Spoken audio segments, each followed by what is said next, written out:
नमस्कार। यो हो समाचारमा स्वागत छ। म वसुधा केसी। म रन्जु अधिकारी। सुरु गरौँ अहिलेसम्मका प्रमुख समाचारबाट।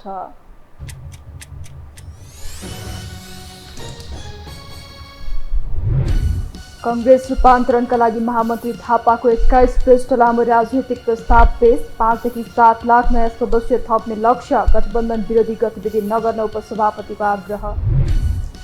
ललिता निवास जग्गा प्रकरणमा सरकारी वकिल र सिआइबी बीच तीव्र टसल। ठूला माछा जोगाउने खेल भएको भन्दै असन्तुष्टि। स्टनबाजी गरेको सिआइबीमाथि आरोप। नागढुङ्गा सुस्ने खोला सुरुङ मार्ग निर्माणको काम अन्तिम चरणमा। यातायात मन्त्री ज्वालाले गरे स्थलगत अनुगमन। केही जग्गा अधिग्रहण र मुआब्जाको विषय मिलाउन भने अझै बाँकी। रुसले ब्ल्याक सीबाट खाद्यान्न निर्यातमा प्रतिबन्ध लगाएसँगै विश्वभर मकै र गहुँको मूल्य बढ्यो। विश्वभर खाद्य सङ्कटको चेतावनी। र नेपाली राष्ट्रिय महिला फुटबल टोलीलाई युनिलिभर नेपालको प्रयोजन। राष्ट्रिय भलिबल टिमले पायो नयाँ नेतृत्व। नयाँ कप्तानमा मान बहादुर श्रेष्ठ नियुक्त।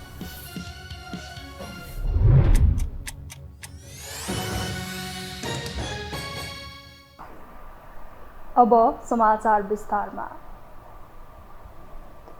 प्रधानमन्त्री पुष्पकमल दाहाल प्रचण्डले सत्ताको बागडोर सम्हालेको 7 महिना नाग्यो। कमजोर राजनीतिक अङ्क गणित हुँदा समेत उनी सत्ताको नेतृत्व गर्न पुगे। यसबीचमा लामो समयसम्म मन्त्री परिषद विस्तार समेत गर्न नसकेको भनेर चर्को आलोचना खेप्नु पर्यो भने केही सुशासनका सवालमा सकारात्मक कदम अघि बढेका छन्।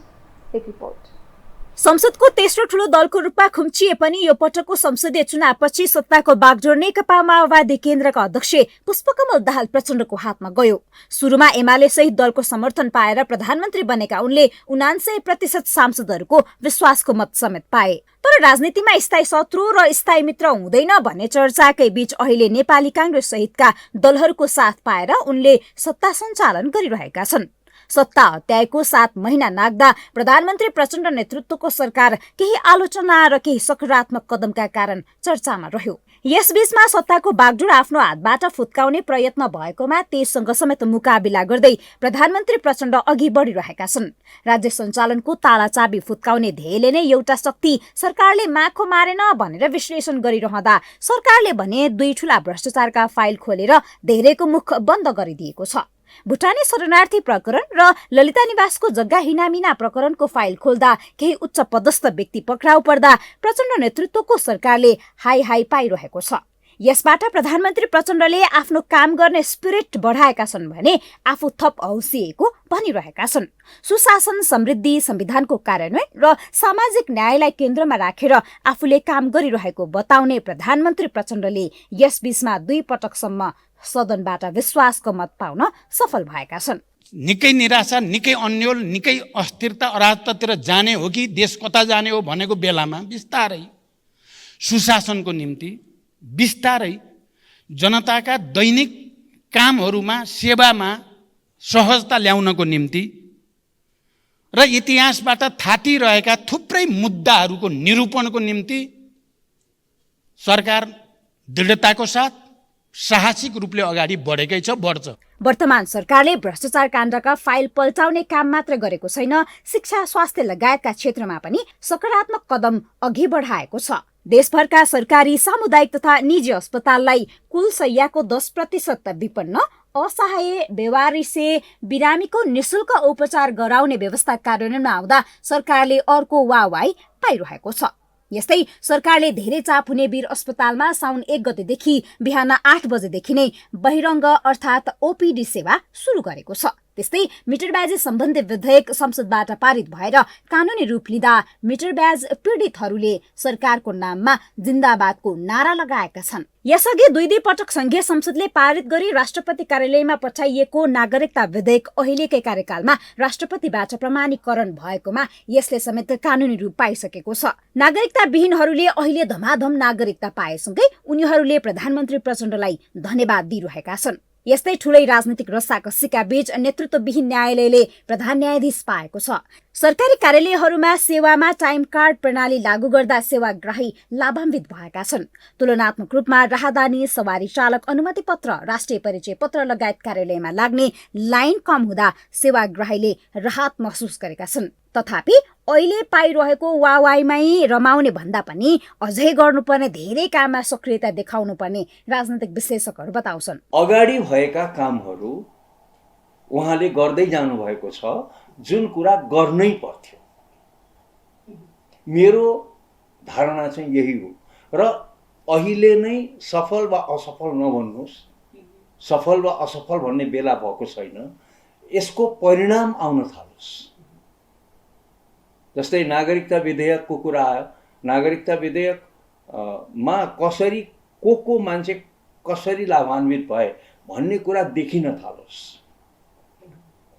त्यसले सकारात्मक वा नकारात्मक कस्तो प्रभाव पर्यो समाजमा त्यो कुरो देखिन थालोस्, त्यो परिणाम आउन थालोस्। अनि बल्ल यस्तो हो, राम्रो गर्नुभयो नराम्रो गर्नुभयो त्यतिखेर भन्नु। वर्तमान सरकारले गर्नुपर्ने धेरै काम छन्। केही विषयमा पीडितले न्याय पाउने गरी कानुनी रूप पाउँदा अझै जनजीविकाका विषयमा गर्नुपर्ने धेरै काम छन्। यस्तोमा सरकार थप जिम्मेवार भएर अघि बढ्नुपर्ने भन्दै अरू सत्तारूढ दलहरूले प्रधानमन्त्री प्रचण्ड नेतृत्वको सरकारलाई झकझकाइरहेका छन्। केही राम्रा प्रयास भएको तर यतिले मात्रै नपुग्ने भएकाले पर्याप्त स्याबासीबाट पुलकित नभई अरू थुप्रै कामहरू गर्न बाँकी रहेको बताउँछन् सत्तारूढ दल नेकपा एकीकृत समाजवादीका उपाध्यक्ष राजेन्द्र पाण्डे। सरकारको पर्फर्मेन्स राम्रो हुनुपर्छ। सरकार भनेको सर्भिस डेलिभरी गर्ने ठाउँमा बस्ने निकाय हो। त्यसले देशमा घटिरहेका घटनाहरू जस्तो विपद पर्यो, विपदमा परेका व्यक्तिहरूको बारेमा कसरी समाधान गर्ने भन्ने योजना बनाउनु पर्यो। जस्तो अहिले लम्पी स्किन भन्ने रोगको महामारी छ। आफ्नो अभिव्यक्तिकै कारण प्रधानमन्त्री पुष्पकमल दाहाल प्रचण्डले पटक पटक संसदलाई स्पष्टीकरण दिनु पर्यो। यसबीचमा आफ्नो निर्वाचन क्षेत्रमा मात्रै बजेट ओइरहेको आरोप खेपेका उनलाई कतै बजेट नै संसदबाट पास नहुने हो कि भन्ने भए पनि थियो। तर बजेट संसदबाट पास भयो। आफ्नो यो तेस्रो कार्यकाल फोटो टाँस्नका लागि मात्रै नभएको स्पष्टीकरण दिए।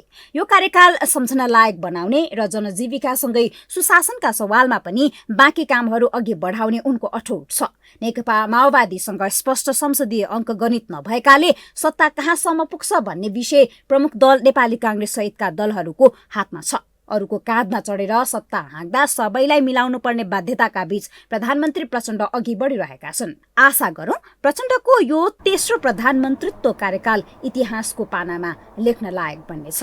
यो हो टेलिभिजनका लागि निम्लेकी शेर्पा, काठमाडौँ। लामो रस्सा कौशिकका बीच नेपाली कांग्रेसको केन्द्रीय समिति बैठक पार्टी कार्यालय स्थानीयपामा सुरु भएको छ। बैठकमा कार्यालय सकिएका 6वटा भातृ संगठनको तदर्थ समिति भदौ 15 भित्र बनाउने प्रस्ताव पेश भएको छ भने 5 देखि 7 लाख नयाँ सदस्य थप्ने लक्ष्य कांग्रेसले लिएको छ। यस्तै बैठकमा कांग्रेसका हाल 48वटा विभाग रहेकोमा 22 विभाग थपेर 70 पुर्याउने समेत प्रस्ताव पेश भएको छ। एक रिपोर्ट। एक वर्षपछि केन्द्रीय समिति बैठक बस्ने भएपछि मंगलबार बिहानदेखि कांग्रेस केन्द्रीय कार्यालय सानेपामा छुट्टे रौनक थियो। सभापति शेरबहादुर देउबाकै प्रस्तावमा बैठकको प्रत्यक्ष प्रसारण हुने भएपछि कांग्रेस वृत्तमा मात्रै नभई सबैको ध्यान कसले के भन्लान् भन्ने चासो मंगलबार दिनभर नै रह्यो। बैठकको पहिलो दिन भएकाले पनि मंगलबार प्राय नेताहरू बैठक बीचमै छाडेर हिँडेनन्, एकले अर्काको भनाइ सुनेर बसिरहे। बैठक सुरु भए लगत्तै महामन्त्री गगन थापाले 21 पृष्ठ लामो प्रस्ताव पेश गरे। उनको प्रस्तावमा 5 देखि 7 लाख नयाँ सदस्य थप्ने लक्ष्यका साथ घर घर जाउँ, पार्टी सदस्य बनाऊ अभियान चलाउने लगायत मुद्दाहरू उल्लेख छन्। कार्यकाल सकिएका 6वटा भातृ संगठनको तदर्थ समिति भदौ 15 भित्र बनाउने प्रस्ताव पनि उनको प्रस्तावमा समेटिएको छ। नेपाली कांग्रेससँग हाल 48वटा विभाग रहेका छन्।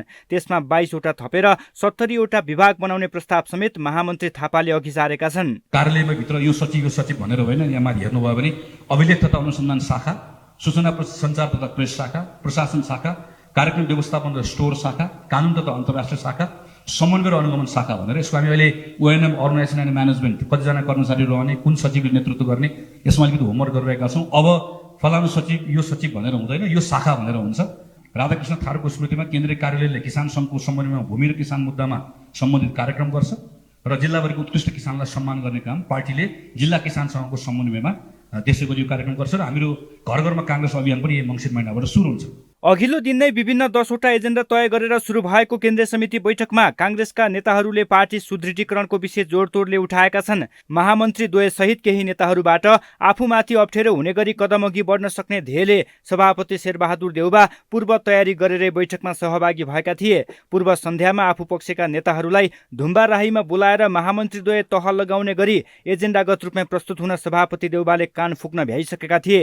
त्यसैलाई झल्को दिने गरी नेता गोपालमान श्रेष्ठले आफूलाई पार्टीको वरिष्ठ नेताको रूपमा उभ्याए। रामचन्द्र पौडेल राष्ट्रपति भएता वरिष्ठ नेताको ठाउँ खाली रहेकोमा सभापति देउबाले वरिष्ठ नेतामा आफूलाई राख्नुपर्ने भनेर नेता श्रेष्ठले मुखै खोलेर भने।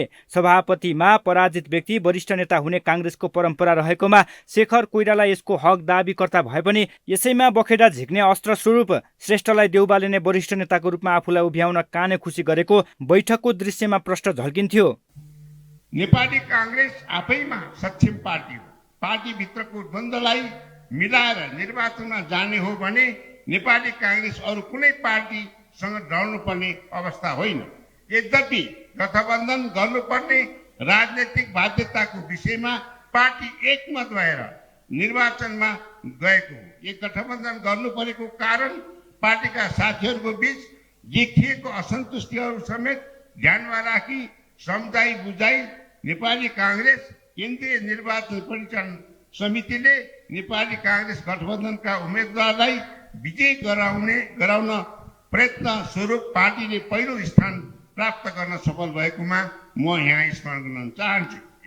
काङ्ग्रेसभित्रको किचोलकै कारण नेपाली काङ्ग्रेस सत्ता बाहिर गएको विषयलाई समेत नेताहरूले जोडतोडले उठाए। पछि बुद्धि पलाएर माओवादी केन्द्रलाई आफ्नो कित्तामा ल्याउन सफल भएपछि आफूहरूले राष्ट्रपति, केन्द्रमा महत्त्वपूर्ण मन्त्रालय र प्रदेशमा मुख्यमन्त्रीहरू पाएको नेताहरूले स्मरण गराए। हाम्रो पार्टीको नेतृत्वमा सभापतिको नेतृत्वमा नयाँ विश्वास तयार गरेर जुन खालको परिस्थिति अनुकूल परिस्थिति निर्माण भएको छ यसलाई सच्याउने सुधार्ने कुरामा लागौँ। तर मेरो आग्रह छ, मेरो अनुरोध छ, हाम्रा गतिविधिबाट, हाम्रा बोलीहरूबाट कहीँ पनि यो राजनीतिक परिस्थिति जसरी फर्केर आएको छ यसलाई भत्किने, यसलाई बिग्रिने तहमा पुग्ने गरी म लगायत जानु हुँदैन भन्ने कुराको अनुरोध र त्यो खालको महसुसीकरण आफूमा गरेको कुरा तपाईँहरूप्रति अनुरोध गर्दै सरकारको तर्फबाट हामीले गर्नुपर्ने कामहरूका लागि हामी इमानपूर्वक, निष्ठापूर्वक, व्यक्तिगत स्वार्थ र लोभबाट मुक्त भएर हामीले गर्ने व्यवहार, हामीले गर्ने निर्णय, हामीले गर्ने बोली वचनहरूबाट पार्टीको सङ्गठनलाई, पार्टीका नेताहरूलाई, पार्टीको मर्यादालाई, पार्टीको पङ्क्तिलाई अरू पार्टीको तुलनामा शिर घोप्ट्याउनु पर्ने, शिर झुकाउनु पर्ने काम हामी गर्ने छैनौँ। बैठक चल्दै गर्दा पार्टीभित्रको अन्तरकुन्तर मात्रै कोट्याउने चेष्टा भएन, सत्ता बाहिर रहेका दलहरूमाथि आक्रोश व्यक्त पनि भयो। सभापति देउबा निकट मानिएका संसदीय दलका प्रमुख सचेतक रमेश लेखकले पार्टीभित्रको विवादको विषयलाई विषयान्तर मात्रै गरेनन्, बरु प्रतिपक्षी दलहरू आक्रामक, अधैर्य र अपरिपक्व भएको आरोप लगाउन भ्याए। उनले मङ्सिरको चुनावमा नेपाली काङ्ग्रेसलाई पहिलो पार्टी बनाएकोमा सभापति शेरबहादुर देउबालाई धन्यवाद भन्नुपर्ने बताए। नेपाली काङ्ग्रेसको नेतृत्वमा सरकार थियो र पहिले पार्टीको सभापति माननीय शेरबहादुर देउबाजी त्यो बेला पनि नेपाली काङ्ग्रेसको पनि नेतृत्व गरिराख्नु भएको थियो र नेपाल सरकारको पनि नेतृत्व गरिराख्नु भएको थियो र त्यसै बेला हामी सबैभन्दा ठुलो राजनीतिक दलका रूपमा सङ्घीय संसदमा उपस्थित हुने अवसर प्राप्त गर्यौँ।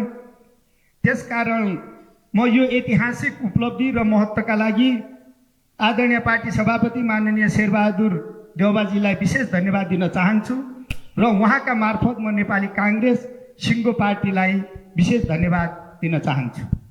केन्द्रीय समिति बैठक चल्दै गर्दा नेपाली काङ्ग्रेस रूपान्तरण अभियानको प्रतिवेदन बुझ्न सभापति देउबाले इन्कार गरे। देउबालाई प्रतिवेदन बुझाउन समय माग्दा पनि नदिएपछि पार्टी कार्यालयमा मुख्य सचिव मार्फत केन्द्रीय कार्यालय सानेपामा दर्ता गराए। मुलुकको ऐतिहासिक राजनीतिक परिवर्तनहरूको नेतृत्व गरेको नेपाली काङ्ग्रेस पार्टीभित्र देशभरिका इमान्दार, निष्ठावान नेता एवं सदस्यहरूलाई पछिल्ला राजनीतिक घटनाक्रम र अवस्थाले चिन्तित र गम्भीर बनाएको प्रतिवेदनमा उल्लेख छ। अन्तर्कलह व्यवस्थापनमै चुनौतीको चाङ बोकेर अघि बढिरहेको काङ्ग्रेसमा केन्द्रीय समिति बैठकले कतिको मलम लगाउन सहयोग पुग्ला त्यो भने हेर्न नै बाँकी छ। अब बाँकी समाचार। ललिता निवास जग्गा प्रकरणमा ठूला माछालाई जोगाएर साना माछा समात्ने खेल भएको भन्दै विरोध सुरु भएको छ।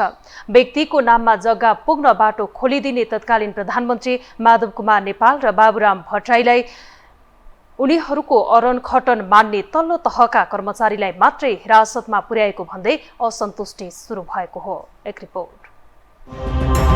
ललिता निवासको 143 रोपनी सरकारी जग्गा भाटबटनीका मालिक मिन बहादुर गुरुङ, भूमाफिया शोभाकान्त ढकाल र रामकुमार सुवेदी जस्ताको हातमा पुग्न बाटो खोलिदिने पात्रहरू कोही नभएर तत्कालीन प्रधानमन्त्री द्वय माधव कुमार नेपाल र बाबुराम भट्टराई थिए।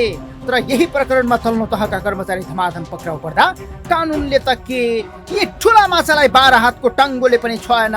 उनीहरूको अरन खटन मान्ने तल्लो तहका कारिन्दा कर्मचारी हिरासतमा पुग्दा यो प्रकरणको अनुसन्धान उनीहरूतर्फ सोझिएकै छैन। सिआइबीले ठुला माछा छोडेर भुर्रा माछा समात्न थालेपछि चौतर्फी असन्तुष्टि सुरु भएको छ।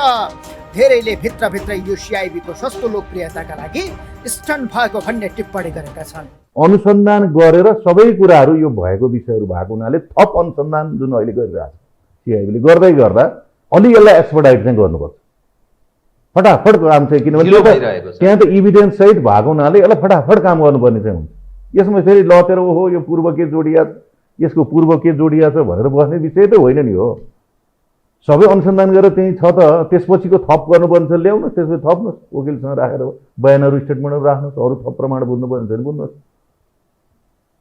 तर ढिला सुस्ती गर्नुपर्ने त विषय छैन। अख्तियार दुरुपयोग अनुसन्धान आयोगले 175 जना विरुद्ध 2076 साल माघ 22 गते विशेष अदालतमा भ्रष्टाचार मुद्दा दायर गरिसकेको छ। मन्त्री परिषदले सामूहिक रूपमा गरेको नीतिगत निर्णयहरू आयोगको अनुसन्धानको क्षेत्राधिकारभित्र पर्ने नदेखिएको भन्दै अख्तियारले माधव बाबुरामलाई उन्मुक्ति दियो। अख्तियारबाट उम्किएका यी ठुला माछालाई अहिले सिआइबीले पनि समात्न हिम्मत गरेको छैन। स्मरण रहोस्, ललिता निवास हिनामिना प्रकरणमा अख्तियारले विभागीय मन्त्रीलाई दोषी ठहर गरेर मुद्दा चलाएको थियो। त्यो भन्दा माथि क्याबिनेटको शक्ति मुठ्ठीमा लिएर बसेका प्रधानमन्त्रीहरूले कानुनको छिद्र प्रयोग गरेर छुट पाएका छन्। अहिले सरसर्ती हेर्दा यो प्रकरण धान खाने मुसो चोट पाउने भ्यागुतो जस्तो भएको छ। तत्कालीन समयमा टिप्पणी उठाएकै भरमा बहालवाला सचिव पक्राउ पर्दा त्यही निर्णय सदर गर्ने प्रधानमन्त्रीलाई हाइसन्चो छ। सिआइबीको यही शैतानी व्यवहारलाई लिएर कर्मचारीहरू पनि असन्तुष्ट छन्। कुनै बेला कहाँ जागिने हो भन्ने त्रासले कर्मचारीहरू भरसक सहजै कलम चोप्ने पक्षमा छैनन्। राजनैतिक खोल ओडेकै भरमा सशस्त्र छुट पाउँदा दमादम तल्लो तहका कर्मचारी धामिनु आफूहरूमाथिको निशाना भएको उनीहरूको बुझाइ छ। सिआइबीले जग्गा सम्बन्धमा गहिराइमा गएर अनुसन्धान गरेको पहिलो केस हुनसक्छ यो, र गतिलोसँगले गरेको छ भन्ने हामीले सुनेको हो। त्यहाँबाट गर्ने मान्छेहरूले फाइल त पहिले नै खुलेको हो, खुलेर नै अख्तियारले चाहिँ मुद्दा नै दायर गरिसक्यो। त्यसमा चाहिँ विशेष अदालतमा विचाराधीन छ। अब त्यहाँ पनि आफ्नो प्रक्रियामा होला होइन। र अब सिआइबीले पनि पहिलो समयभित्र नै अनुसन्धान गरेको थियो। पछि लास्ट समयमा आएर चाहिँ उसको चाहिँ प्रतिवेदनलाई पेस गर्न अथवा चाहिँ अदालतमा लाने कुरामा त्यतिखेर सरकारी वकिलले बाधा गर्यो भन्ने कुराहरू आएको थियो। अब साँच्चै के हो त्यो थाहा छैन। तर जे होस् अहिले चाहिँ फाइल खुल्ने भन्दा पनि फाइल चलायमान भयो। जब मान्छेहरू त्यही विषयमा पक्रिएको हो भने यो चाहिँ फाइल फेरि चलायमान भयो। यसले धेरै कुराहरू बाहिर ल्याउँछ जुन चाहिँ हामीले कल्पना गरे भन्दा फरक हुन सक्छ। भूमाफियाहरूले सेटिङमा व्यक्तिको भन्ने पारेर नक्कली मोही खडा गरी सरकारी जग्गा हजम गरेपछि यो प्रकरणको फाइल पुनः दोहोर्याएर खोलिएको छ। प्रचण्ड सरकारको निर्देशनमा केन्द्रीय अनुसन्धान ब्युरो सिआइबीले पुरानो फाइल फेरि पल्टाए पनि ठुला माछा छोडिएको भन्दै सुझाव सहितको आलोचना सुरु भएको छ। सिआइबीले निर्णय तहमा रहेका माधव कुमार नेपाल र बाबुराम भट्टराईलाई नसमातेर उनीहरूको अरन खटन मान्ने तल्लो तहका कर्मचारीलाई पक्राउ गर्नु छोरी कुटेर बुहारी तर्साउने खेल भएको जनस्तरमा चर्चा छ। ललिता निवासको पनि फाइल पूर्ण तरिकाले खोलिएला भन्ने मलाई लाग्दैन। त्यस्तै तरिकाले तपाईँ भुटानी शरणार्थीको पनि फाइलमा भर्याङमाथि उठ्नेवाला छैन।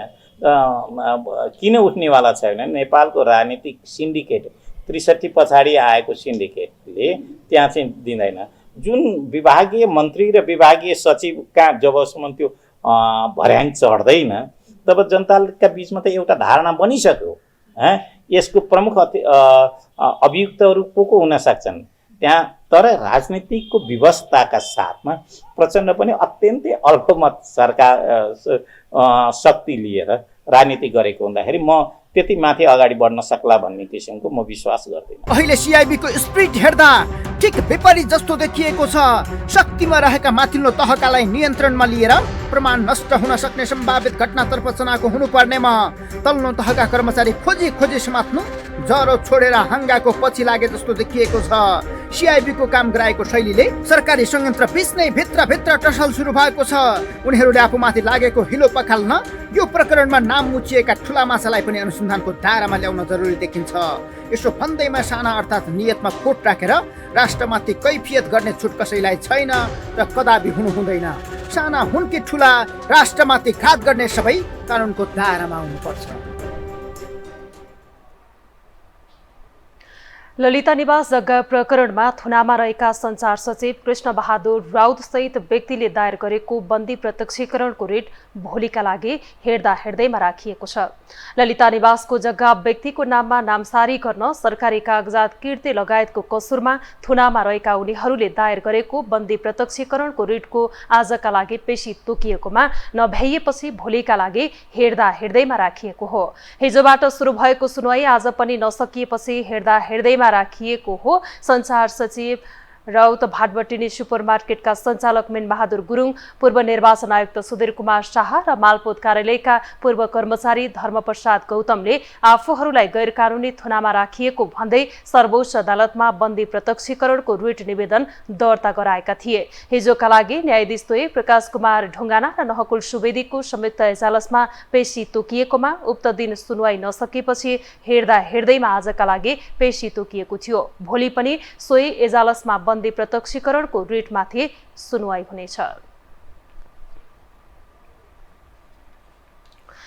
प्रधानमन्त्री तथा माओवादी केन्द्रका अध्यक्ष प्रधानमन्त्री पुष्पकमल दाहाल प्रचण्डले आफ्नो धर्मपत्नी सीता दाहालको मृत्यु निकै शान्त रोजेको बताउनु भएको छ। गत बुधबार सीता दाहालको 69 वर्षको उमेरमा निधन भएको थियो। सीताको निधनको 7औं दिनमा मंगलबार बालुवाटार स्थित प्रधानमन्त्रीको सरकारी निवासमा आयोजित श्रद्धाञ्जली सभामा प्रधानमन्त्री प्रचण्डले पत्नी सीताको मृत्यु निकै शान्त रोजेको बताउनु भएको हो। सीताको निधनमा समवेदना प्रकट गर्ने सबैलाई धन्यवाद दिँदै उहाँले शोकको घडीमा पाएको साथले पीडाबाट निस्कन मद्दत गरेको बताउनुभयो। राजनीतिक दल र नेतृत्व वर्ग, सञ्चार जगत, कर्मचारी तन्त्र, सुरक्षा निकाय, बुद्धिजीवी, साहित्यकार, कलाकार, सङ्गीतकर्मी, व्यवसायी र समाजका सबै तबकाको समवेदना र हार्दिक सहानुभूतिले हाम्रो पीडामा ठुलो मलम लगाउने काम गरेको हामीलाई महसुस भएको छ। यसका लागि हाम्रो परिवार, हाम्रो पार्टी र सरकार मनैदेखि आभार सहित हार्दिक धन्यवाद ज्ञापन गर्दछ। छोरी ज्ञानु र छोरा प्रकाश गुमाउँदा शरीरले साथ दिँदासम्म पीडा सामना गरेकी सीताको उपचारमा राज्य कोषबाट कुनै सुविधा नलिएको भन्दै प्रचण्डले दाहालको उपचारमा कुनै कमी हुन नदिएको र हुन सक्ने सबै उपचार पद्धति अपनाइएको समेत बताउनु भएको थियो।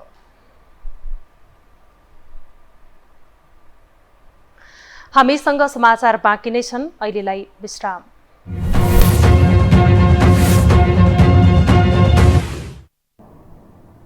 विश्रामपछि स्वागत छ। अब बाँकी समाचार। भौतिक पूर्वाधार तथा यातायात मन्त्री प्रकाश ज्वालाले 1 वर्षभित्र नागढुङ्गा सिस्ने खोला सुरुङ मार्ग निर्माण सम्पन्न हुने बताएका छन्। उच्च अधिकारी सहितको टोली लिएर सुरुङ मार्गको अनुगमन गरेका उनले यो नमुना प्रयोग भएको र तोकिएकै समयमा गुणस्तरीय निर्माण सम्पन्न गर्ने बताए। आखिर कसरी बन्दैछ सुरुङ मार्ग, एक रिपोर्ट। नेपाललाई सुरुङ युगमा प्रवेश गराउन अब धेरै समय बाँकी छैन। दर्शक वृन्द, नागढुङ्गा सिस्ने खोला सुरुङ मार्ग अन्तर्गत 500 मिटर छेड्ने काम सकिए लगत्तै यातायात क्षेत्रले सबैभन्दा लामो र भरपर्दो सुरुङ मार्ग प्राप्त गर्दैछ, जसले नेपालको यातायात सञ्जालमा काया पलट सहितको सुरुङ युगको सुरुवात गर्नेछ। ल कस्तो बन्दैछ सुरुङ मार्ग हेर्न जाउँ। दर्शकवृन्द, यति बेला हामी नागढुङ्गा सिस्ने खोला सुरुङ मार्गको अगाडि छौँ। यो सुरुङ मार्ग नेपालकै सबैभन्दा लामो सुरुङ मार्ग हो। निर्माणको चरणमा रहेको यो लगभग अब अन्तिम चरणमा छ, सकिने चरणमा छ। यसको अहिलेसम्म 75% मध्ये झन्डै 61% निर्माणको काम सम्पन्न भएको छ भने सुरुङ मार्ग 2688 मिटर लामो सुरुङ मार्ग जुन छ त्यो सुरुङ मार्ग निर्माणको काम भने यति बेला झन्डै 91% सकिएको यो निर्माणको जिम्मा लिएको निकायले हामीलाई जानकारी दिएको छ। सुरुङ मार्ग अन्तर्गत काठमाडौँतर्फको दहचोकबाट बाहिरिएका सवारी साधन धादिङतर्फको सिस्ने खोलामा निस्किनेछन्। काठमाडौँ भित्रिने र बाहिरिने सवारी साधनका लागि 2 लेनको व्यवस्था गरिएको छ। यसको दूरी 2688 मिटर लामो छ। त्यसमध्ये अहिले सिस्ने खोलातर्फबाट 1100 मिटर खन्ने काम सकिएको छ। दहचोकतर्फबाट पनि झन्डै 1088 मिटर खन्ने काम सकिएको छ।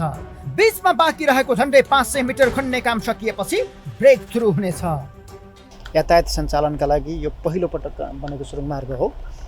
2076 सालमा केपी शर्मा ओली प्रधानमन्त्री बनेका बेला शिलान्यास भएको यो सुरुङ मार्ग निर्माणको अवधि 4 वर्षको थियो, तर त्यो 4 वर्षको अवधिमा निर्माण सम्पन्न नभइसकेपछि अहिले 2024 सम्मको यो म्याद थप गरेर अहिले निर्माण सम्पन्न भइरहेको छ। 2024 अगावै यसको सम्पूर्ण निर्माणको काम सकेर 2023 मै सकेर 24बाट चाहिँ सर्वसाधारणका लागि खुल्ला गर्ने भन्ने खालको लक्ष्य राखिएको छ। तर त्यो समयभित्र निर्माण सम्पन्न हुन्छ कि हुँदैन भन्ने कुरामा अझै पनि शङ्का छ। हामीले यहाँको वस्तुस्थिति के छ, यो सुरुङ मार्ग कसरी निर्माण भइरहेको छ, यहाँ कामदारहरूले कसरी काम गरिरहेका छन्, त्यो विषयको प्रत्यक्ष जानकारी हामीले तपाईँलाई देखाइरहेका छौँ। 9 मिटर चौडाइ भएको मुख्य सुरुङ मार्ग सहित 4 मिटर चौडाइको सहायक सुरुङ मार्ग पनि सँगसँगै निर्माण भइरहेको छ। 30 मिटरको दूरीमा निर्माण भएको सहायक सुरुङ मार्गलाई आपतकालीन मार्ग भनिएको छ। कुनै दुर्घटना भए, सवारी साधन बिग्रिए वा उद्धार कार्य गर्नु परे यसको प्रयोग हुनेछ। दुवै तर्फबाट खनिँदै आएको सहायक सुरुङको भेट हुन 45 मिटर मात्रै बाँकी छ, जसका लागि 2.5 किलोमिटर भन्दा लामो दूरीमा 7वटा क्रस प्यासेज निर्माण गरिएको छ, जुन एउटाबाट अर्कोमा जान प्रयोग हुनेछन्। यताबाट जाने अथवा उताबाट आउने कुनै एउटा भेहिकल बिग्रियो भने पनि साइडमा राखेर मिडियन युज गरेर जान मिल्छ। अनि यो टनलभित्र चाहिँ के हुन्छ भनेदेखि चाहिँ समग्र हामीलाई अप्ठ्यारो चाहिँ त्यहाँ कुनै एक्सिडेन्ट भयो भने त्यसलाई रेस्क्यु कसरी गर्ने, किनभने यताबाट पनि लाइन हुन्छ उताबाट पनि लाइन हुन्छ, त्यहाँ पुग्न सकिँदैन। त्यो पर्पसको लागि हामीले त्यसको 30 मिटर फरक पारेर प्यारलल रूपमा अर्को सानो टनल बनाएको छौँ। सुरुङ मार्गको भौतिक प्रगति 75 मध्ये 61% भएको निर्माण कम्पनीको भनाइ छ। 75 बाहेकको 25% फ्यासिलिटी तर्फको हो, अर्थात् सुरुङ मार्ग बनिसकेपछि त्यसमा जडान हुने लाइट र अन्य सुविधायुक्त पूर्वाधार निर्माण त्यसमा पर्नेछन्। सुरुङ मार्गको दूरीभर झन्डै 90 जना जनशक्ति सधैँ तैनात हुनेछन्। उनीहरूले रेस्क्युदेखि सुरक्षासम्मको काम गर्नेछन्। यहाँबाट ब्रेक थ्रु हुन बाँकी नै छ। यहाँबाट हामी फेरि अर्को पल्लो साइडको सुरुङ मार्गमा जाँदैछौँ। दुईतिरको सुरुङ मार्ग हो, यहाँबाट ब्रेक थ्रु हुन बाँकी छ। उता नागढुङ्गाबाट आएको यो सुरुङ मार्ग सिस्ने खोला पुग्नुभन्दा 1100 मिटर यता ब्रेक थ्रु हुन बाँकी छ, जुन दृश्य हामीले तपाईँलाई देखायौँ। हामी यो अर्को सुरुङ मार्गबाट यति बेला बाहिर निस्किँदैछौँ। फेरि यसको प्रगति हेर्न मङ्गलबार भौतिक पूर्वाधार तथा यातायात मन्त्री प्रकाश ज्वाला स्थलगत निरीक्षणमै निस्किए। राज्य मन्त्री नन्दा चापाई, सांसद राजेन्द्र पाण्डे र पूर्व मन्त्री गङ्गालाल तुलाधर सहित उच्च अधिकारीको टोलीले यसको प्रगतिबारे जानकारी लिएको छ। अबको 1 वर्षभित्रै काम सम्पन्न गरी सवारी साधन बुढाउने दाबी मन्त्री ज्वालाले गरेका छन्। करिब चाहिँ 1 वर्षभित्र हामीले यातायात सञ्चालन गर्ने गरी यो सुरुङ मार्गलाई चाहिँ सम्पन्न गर्ने योजनाका साथ लागिरहेका छौँ।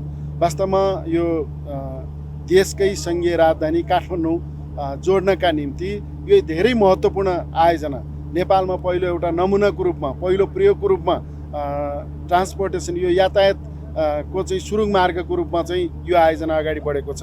अब आवत जावतको निम्ति सहजता त हुन्छ नै, त्यति मात्रै होइन कि यो आयोजनाले चाहिँ नेपालको समृद्धिमा, विकासमा, आर्थिक उन्नतिमा निकै ठुलो मद्दत पुर्याउनेछ। यसको खर्च 22 अर्बको छ। त्यसमध्ये झन्डै 65% बजेट खर्च भइसकेको छ। 22 अर्ब मध्ये 16 अर्ब जापान सरकारको ऋण सहयोग र 7 अर्ब नेपाल सरकारको हो। 7 अर्ब रकम जग्गा खरिददेखि मुआब्जा वितरणसम्मका लागि प्रयोग गरिएको छ। तर जहाँ विकास त्यहाँ विरोध सामान्य जस्तै बनेका बेला त्यहाँका स्थानीयहरूले समेत पटक पटक विरोध गर्दै आएका छन्। धादिङतर्फ केही जग्गा अधिग्रहण र मुआब्जाकै विषय मिलाउन बाँकी रहेका बेला दहचोकतर्फका स्थानीयले सुरुङ मार्ग निर्माण गर्दा आफ्नो घरमा क्षति भएको भन्दै क्षतिपूर्ति माग गरेका छन्। अहिलेको खास माग भनेको हाम्रो जुन क्षति भएका घरहरू जुन छन् हाम्रो त्यो घरको चाहिँ उचित छानबिन गरी उचित क्षतिपूर्ति दिनु पर्यो। हाम्रो माग यो छ। 70-75 घर, कोही घर चाहिँ तपाईँको अलिक धेरै नै क्षति भएको छ होइन, भोलिको दिन बस्ने नमिल्ने पनि हुनसक्छ। कुनै घरमा तपाईँको सानो क्षति छ तर त्यो कुनै पनि काम सुनाइ भएको छैन। त्यो भएको हुनाले भोलिदेखि चाहिँ हामीले आन्दोलन गर्ने भनेर तपाईँको चाहिँ हिजो नै लिखित जानकारी उहाँलाई गराइसकेको छ। 1 महिना मन्त्रीज्यूलाई यो अर्मेरो यो हेर्नु त यो कस्तो ठाउँमा घर छन् तपाईहरुले यत्रो मिडियाले कति आखिर युट्युबमा भिडियोहरु सर पऱ्यो भनेर कोठा खोजेर सार्दिने अनि हामीलाई चाहिँ असर पर्दैन। हेरा जनता रे के विकास भाडुवा रे विकास तपाईँहरूलाई मुआब्जा दिने या त यो अधिग्रहण गर्ने केही गरिनै छैन भने स्थानीयको समस्या सम्बोधन गर्न प्रक्रिया अघि बढेको भन्दै हल गर्दै जाने विश्वास मन्त्री ज्वालाले दिलाएका छन्। त्यस्तै गरी कतिपय स्थानीयले चाहिँ मुआब्जा पाउने कुरामा चाहिँ उहाँहरू कुनै चिन्ता गर्न पर्दैन, हामी मुआब्जा उपलब्ध गराउँछौँ, प्रक्रिया पुरा गरेर मुआब्जा प्राप्त हुन्छ। तथापि नेपालले निर्माण गरेको यो नै पहिलो सुरुङ मार्ग होइन। दक्षिण एसियामा पहिलो पटक मानव निर्मित सुरुङ बनाएर इतिहास बनाएको नेपालले 100 वर्षपछि बल्ल सडक सञ्जालमा सुरुङको महत्त्व बुझेको हो। बेसङ 1974 निर्मित हेटौडा उपमहानगरपालिका 12 चुरिया माईको 600 मिटर लामो सुरुङ नेपाली डिजाइन, लगानी र जनशक्तिबाटै बनेको थियो। त्यसपछि यातायात सञ्जालका लागि बनेको यो नै अर्को सुरुङ हो जुन अबको 1 वर्षभित्रै भौतिक निर्माण सम्पन्न गरी प्रयोगमा आउनेछ। यसपछि झन्डै 6 किलोमिटरका 3वटा सुरुङ काठमाडौँ तराई मधेस द्रुत मार्ग फास्ट ट्र्याकमा बन्नेछन्, जसले नेपाललाई सबैभन्दा छिटो र सुरक्षित सुरुङ युगमा लैजाने पक्का बनेको छ। यो हो टेलिभिजनका लागि क्यामेरामा प्रवीण कुमार चौहानका साथमा सन्तोष भिके थापा, काठमाडौँ। हिंसा प्रभावितहरूको मानवाधिकारका लागि लड्नेहरू स्वयंको मानवाधिकार हनन भइरहेको विषय त्यति धेरै बाहिर आउँदैन। घर परिवार र समाजले नरुचाउँदा पनि आफूहरू माथिका जोखिमलाई व्यवस्था गर्दै अरूको अधिकारका लागि उनीहरू अघि बढ्ने गरेका छन्। हिंसा प्रभावितको न्यायका लागि आवाज उठाउँदै गर्दा आफूहरूलाई मानसिक हिंसादेखि ज्यान मार्ने सम्मको धम्की आउने गरेको उनीहरूको गुनासो छ। एक रिपोर्ट। मानिसले मानिसकै हैसियतमा मर्यादित भएर बाँच्नका लागि आवश्यक पर्ने सबै अधिकारहरूलाई मानव अधिकारको रूपमा व्याख्या गरिएको छ। जीवन, स्वतन्त्रता, सम्मान र मर्यादासँग सम्बन्धित संविधान तथा अन्य प्रचलित कानूनद्वारा प्रदान गरिएका अधिकार नै मानवाधिकार सम्बन्धी अन्तर्राष्ट्रिय सन्धिमा निहित अधिकार समेतलाई जनाउँछ। तर पूर्ण रूपमा नागरिकले अधिकारको प्रत्याभूत अझै गर्न सकेको अवस्था छैन। मानवाधिकार आयोग ऐन 2053 लाई खारेज गरी मानवाधिकार आयोग ऐन 2068 अनुसार आयोगका काम कारबाही व्यवस्थित गरिएको छ। तर पछिल्लो समय मानवाधिकारलाई संरक्षण गर्ने संस्था नै चुनौतीमा रहेको निष्कर्ष छ। मानवाधिकार तथा विकास मञ्च फोरम एसियाले विश्वव्यापी रूपमा मानवाधिकार रक्षकहरूको सुरक्षा चुनौती बढेको भन्दै एकजुट हुन आह्वान गरेको छ। एसिया महादेशभित्रका सबै देशमा मानवाधिकार रक्षकहरूको अवस्था एउटै रहेको र उनीहरूमाथि दैनिक रूपमा नयाँ नयाँ प्रकृतिका चुनौती थपिँदै गएको निष्कर्ष निकाल्दै अन्तर्देशीय सञ्जाल बनाएर मुद्दाको पैरवी गर्नुपर्ने निष्कर्ष निकालिएको छ। फोरम एसियाका अध्यक्ष जेरार्ड जोसेफले दक्षिण एसियाली मुलुकमा मानवाधिकार रक्षकमाथि बढ्दै गएको चुनौती सामना गर्न अन्तर्देशीय सञ्जाल बनाउनु पर्ने आवश्यकता उल्याए। मानवाधिकार रक्षकहरू सरकारका विरोधी नभई अधिकारको रक्षा, लोकतन्त्र र विकासको मुद्दामा सहयोगी रहेको उनको भनाइ थियो। We have laws that are in line with human rights laws. So if the country has a better index for human rights, I'm quite confident to tell you human rights defenders have their space. But if the country has very little respect for the common citizen, you and I can guess that that's not going to be the case for a human rights defender. I'm not saying human rights defender is a special entity, a magic community. They are only representatives of voice that wants to be heard at a macro, at a societal, at a governmental level. But we are also hoping to see signs of the recognition of the word human rights defender. I think that is growing. विश्वव्यापी रूपमा नै देखिएको आर्थिक संकटले मानवाधिकारमा थप्न सक्ने जोखिमतर्फ सजग रहन भनिएको छ। भारतका मानवाधिकार रक्षक कृति रोय अहिले पनि अन्तर्देशीय सीमाहरूमा हिंसात्मक गतिविधि भइरहेकोले पीडितले न्याय पाउन नसकेको बताउँछन्। First thing, human rights defenders and also these people who are facing problem, they should be protected. We don't have any witness protection law. 1988 HRD declaration, it is still in the law book. It is not even implemented. Forum एसियाडकी board सदस्य एवं मानवाधिकार रक्षक doctor Renu अधिकारीले समुदाय स्तरमा काम गरिरहेका मानवाधिकार रक्षकहरूको अवस्थामा अहिले पनि सुधार आउन नसकेको र थप सुरक्षा चुनौती बढेको बताउँछिन्। विश्वव्यापी रूपमा नै देखिएको आर्थिक संकटले थपेको चुनौतीसँगै व्यापार व्यवसायका कारण मानवाधिकारमा थप्न सक्ने जोखिमतर्फ सजग हुँदै मानवाधिकार रक्षकको सुरक्षा र सम्मानका लागि अझै सङ्घर्ष गर्नुपर्ने आवश्यकता उनले औल्याइन्। सरक्क हेर्दाखेरि चाहिँ पहिलेभन्दा अहिले सुध्रेको खालको स्थिति देखिए पनि अलिकति गहिरो गरेर हेर्ने हो भनेदेखि अहिलेको स्थितिमा यो अहिलेको आर्थिक सङ्कटमा अहिलेको आर्थिक स्थिति आर्थिक उदारीकरणको उसमा चाहिँ मानवाधिकार रक्षकहरूमाथि चाहिँ जोखिम बढाएको छ। सन् 1945मा स्थापना भएको संयुक्त राष्ट्र संघभित्र मानवाधिकारको संरक्षणका लागि मूलतः 2 किसिमका संयन्त्र स्थापना भई कार्य सम्पादन गरेको पाइन्छ, जसले ठूला 9 महासन्धिको व्यवस्था अनुगमन गर्छ, साथै बडा पत्रमा आधारित संयन्त्र रहेको छ। यसले महासन्धिका पक्षमा भएका तथा नभएका संयुक्त राष्ट्र संघका सबै सदस्य राष्ट्रमा मानवाधिकारको अनुगमन गर्दै आएको छ। मानवाधिकार रक्षकहरू सम्मिलित 85 वटा संस्थाको साझा सञ्जाल फोरम एसिया 24 वटा देशमा कार्यरत रहेको छ। फोरम एसियाको बोर्डमा नेपाल सहित 9 वटा देशको प्रतिनिधित्व रहेको छ।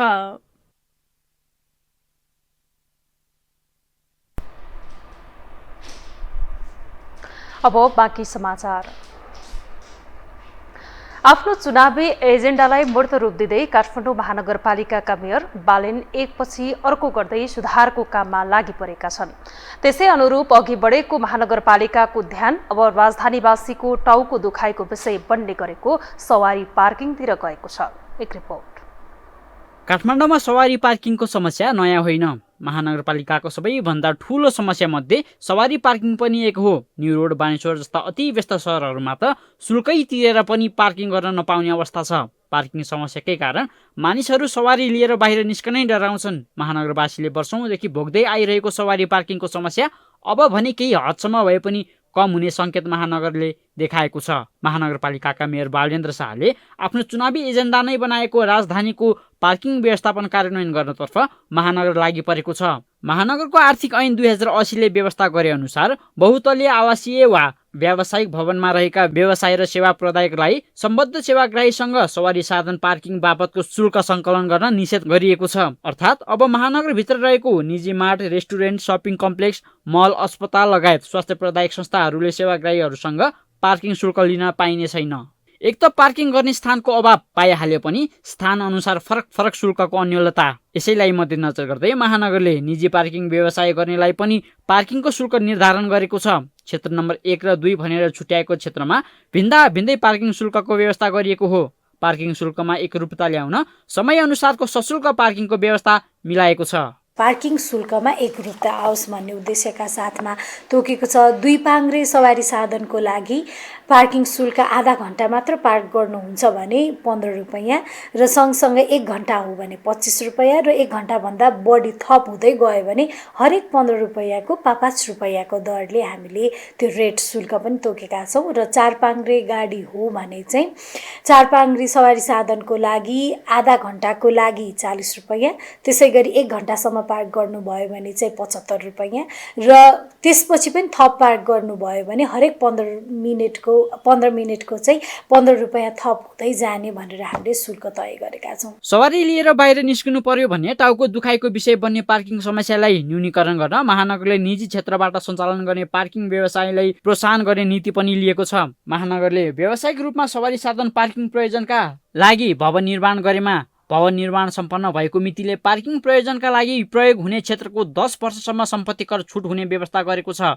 त्यस्तै लिफ्ट वा आधुनिक प्रविधि प्रयोग गरी एकै स्थानमा धेरै सवारी साधन पार्किङ गर्ने गरी सञ्चालन गरिने व्यवसायीलाई व्यवसायमा लाग्ने व्यवसाय करमा 5 वर्षसम्म 100% छुट प्रदान गर्ने महानगरको आर्थिक विधेयकमा उल्लेख गरिएको छ। महानगरले महानगरवासीको समस्या बुझी पार्किङ र त्यसमा लाग्ने शुल्कको उचित व्यवस्थापन गरेको महानगरको कदम सकारात्मक भएको महानगरवासी बताउँछन्। त्यो एकदमै राम्रो कुरा हो। जस्तै हामी हस्पिटल जान्छौँ, सपिङ मल जान्छौँ होइन, त्यहाँ जाँदा नि हामी दैनिक त्यो जुन भनौँ न फी तिरेर हुन्छौँ। बाइक राखे बाइकको ज्याला तिर्नुपर्छ, गाडी राखे गाडीको तिर्नुपर्छ। तर हामी त हस्पिटल जाने त्यो आफ्नो काम परेर जाने हो नि त, त्यहाँ त फ्री हुनु पऱ्यो हस्पिटलमा, सपिङ मलमा। पार्किङ चाहिँ अहिले महानगरले जति पनि क्याटेगोराइज गरेर टक्क उहाँहरूले जुन गर्नुभएको छ त्यो चाहिँ मलाई एकदम बेस्ट लागेको छ होइन। अब पहिला जथाभावी हुन्थ्यो, अहिले चाहिँ एकदम सिस्टमेटिक तरिकाले होला। अब हामी बाइकवालालाई चाहिँ अलिकति जहाँ पाइ त्यो रोक्न प्रब्लम चाहिँ छ, तर प्रब्लम छ भन्दैमा चाहिँ हामी जहाँ पाइ त्यो रोक्नु पनि भएन। प्लस मलाई चाहिँ एकदम ओभरअल एकदम बेस्ट लागेको छ है। केही महानगरवासीले यसलाई सकारात्मक नै भने पनि केही भने महानगरको कदमलाई लिएर असन्तुष्ट देखिन्छन्। समयअनुसार पार्किङ शुल्कले सेवामा भन्दा पनि पैसा कमाउनमा ध्यान गएको उनीहरूको बुझाइ छ। 1 घण्टापछि प्रत्येक 15 मिनटमा शुल्क बढ्दा यसले राहतभन्दा आहत दिने केहीको तर्क छ। तर पनि यो पार्किङमा चाहिँ जो आवरले जुन कटेपछि जुन एउटा लाग्ने भन्ने कुरा छ, त्यो प्रस्तावले चाहिँ अब राहतभन्दा पनि आहत नै पुग्छ जस्तो लाग्छ यो पब्लिकको लागि, सर्वसाधारणको लागि। होइन 25 भन्छ, अब 25लाई चाहिँ अब घन्टा वाइज गर्दाखेरि त 1-2-3 घन्टा हुँदा त मान्छेलाई धेरै हुन्छ। त्यसले गर्दा अहिले नियम त ठिकै हो, तैपनि अब यो अस्तव्यस्त खालको पार्किङलाई अझै व्यवस्थित गर्यो भने राम्रो हुन्छ। महानगरभित्र सञ्चालनमा रहेको पार्किङ व्यवसाय प्राय दादागिरी र पहुँचवालाको मात्रै रहेको भेटिन्छ। यस्तोमा पार्किङको सिन्डिकेट तोड्ने बालेनले प्रयास गरेको छ, तर बालेन आफैले गरेको निर्णय पनि कार्यान्वयनमा आएको देखिएको छैन। केही समय अघि नयाँ बस पार्क भन्दा अन्यत्रबाट लामो दूरीको बस छुट्न नपाउने भने पनि त्यो कार्यान्वयनमा आउन सकेको छैन। अहिले पनि यत्रतत्रबाट निर्बाध रूपमा बस छुट्टी नै रहेको छ। त्यस्तै घरमा नै कुहिने र नकुहिने फोहोरको वर्गीकरण गर्नुपर्ने महानगरको निर्देशन पनि लागू हुन सकेको छैन।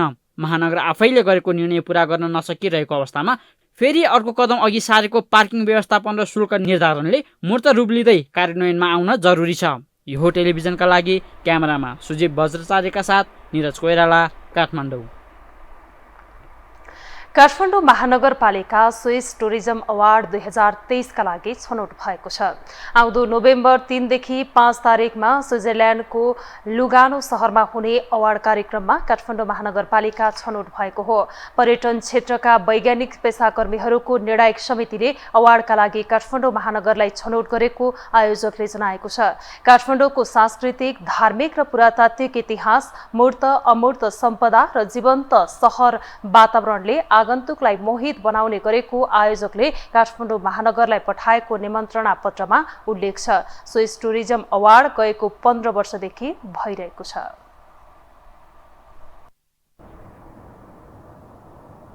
अब पालो आर्थिक समाचारको।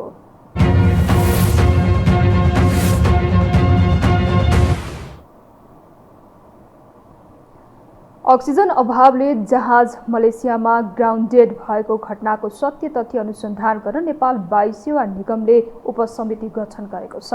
निगमले चालक दलका लागि ककपिटमा रहने सिलिन्डरमा अक्सिजनको मात्रा घटेको विषयमा छानबिन गर्न निर्देशक महेश मारिताको संयोजकत्वमा छानबिन उपसमिति गठन गरेको हो। 1 साताभित्र अनुसन्धान गरी प्रतिवेदन बुझाउन समितिलाई म्याद दिएको छ। समितिले अक्सिजन बोतलको प्रेसर किन र कसरी घट्यो भन्ने अनुसन्धान गरी भविष्यमा यस्तै प्रकृतिका घटना हुन नदिन सिफारिस गर्नुपर्ने निगमका प्रवक्ता रमेश पौडेलले जानकारी दिनुभयो। जहाजमा चालक दलका लागि आवश्यक अक्सिजनको मात्रा अत्यधिक न्यून देखिएपछि बिहान नेपाली समयअनुसार 3 बजे काठमाडौँका लागि उड्नुपर्ने निगमको न्युरो बडी क्वालालम्पुरमै रोकिएको थियो।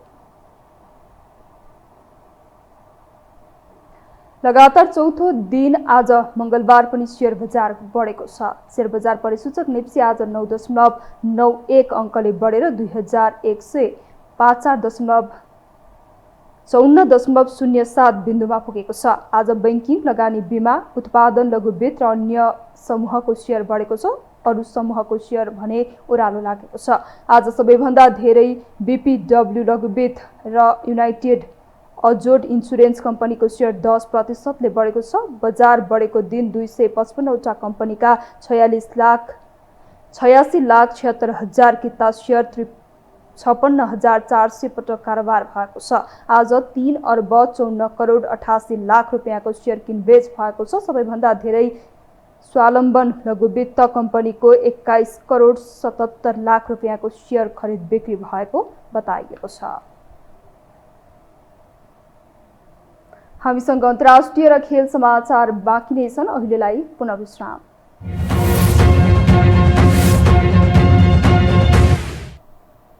अब पालो खेलकुद समाचारको।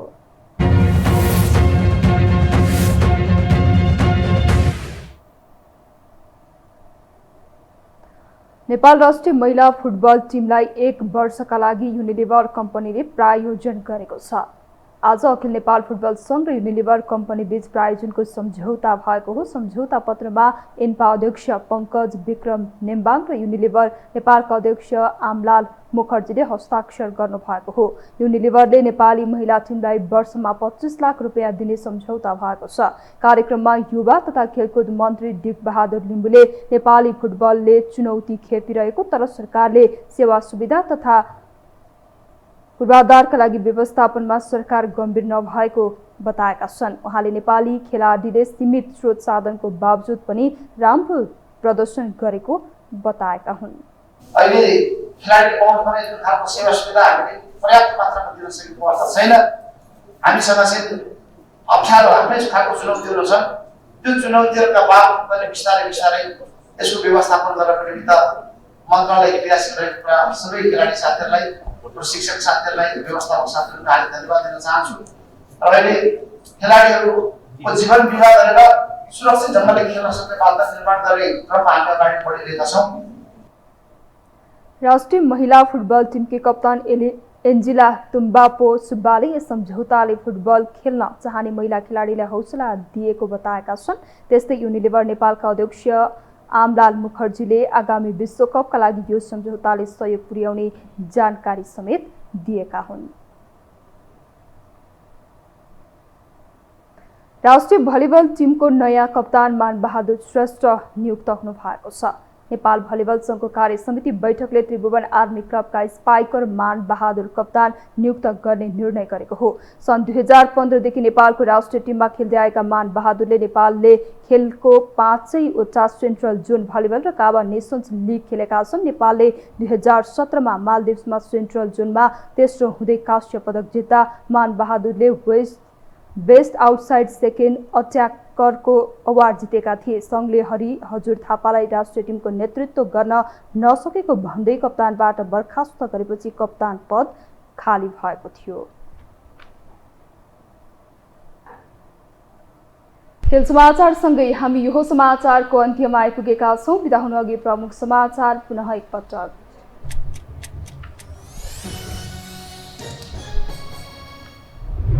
कांग्रेस रूपान्तरणका लागि महामन्त्री थापाको 21 पृष्ठ लामो राजनीतिक प्रस्ताव पेश।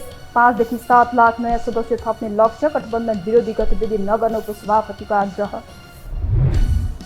ललिता निवास जग्गा प्रकरणमा सरकारी वकिल र सीआईबी बीच तीव्र टसल। ठूला माछा जोगाउने खेल भएको भन्दै असन्तुष्टि। स्टनबाजी गरेको सीआईबीमाथि आरोप। नागढुङ्गा सिस्ने खोला सुरुङ मार्ग निर्माणको काम अन्तिम चरणमा। यातायात मन्त्री ज्वालाले गरे स्थलगत अनुगमन। केही जग्गा अधिग्रहण र मुआब्जाको विषय मिलाउन भने अझै बाँकी। रुसले ब्ल्याक सीबाट खाद्यान्न निर्यातमा प्रतिबन्ध लगाएसँगै विश्वभर मकै र गहुँको मूल्य बढ्यो। विश्वभर खाद्य सङ्कटको चेतावनी। र नेपाली राष्ट्रिय महिला फुटबल टोलीलाई युनिलिभर नेपालको प्रायोजन। राष्ट्रिय भलिबल टिमले पायो नयाँ नेतृत्व। नयाँ कप्तानमा मानबहादुर श्रेष्ठ नियुक्त।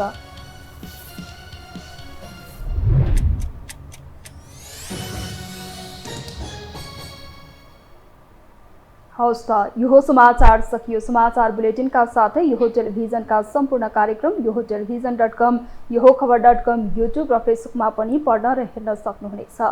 मोबाइलमा यो टिभी एप डाउनलोड गरी हामीलाई प्रत्यक्ष हेर्न सक्नुहुनेछ।